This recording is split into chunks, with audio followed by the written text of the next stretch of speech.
Assalamualaikum warahmatullahi wabarakatuh. Nama saya Mazita binti Nuradi, berumur 38 tahun. Penyakit yang saya alami ialah batuk yang berpanjangan sehingga kahak berdarah. Batuk tu macam menyusahkan kita lah.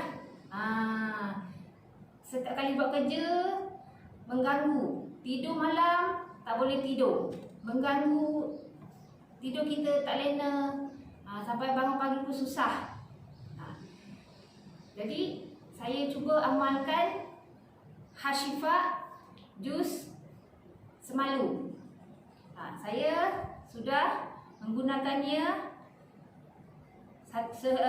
sebotol setengah.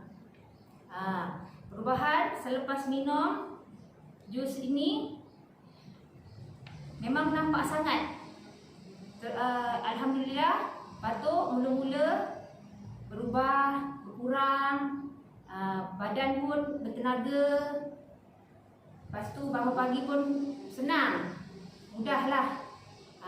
Tapi yang saya rasa sangat baik ialah batuk memang terus hilang dan tak ada lagi sampai sekarang ni. Syukur alhamdulillah sangat.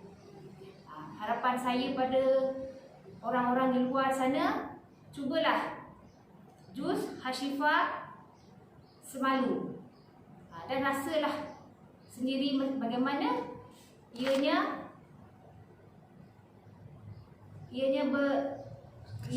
berkesan. Syukur alhamdulillah. Itu saja penyampaian saya kepada anda-anda semua. Sekian, terima kasih.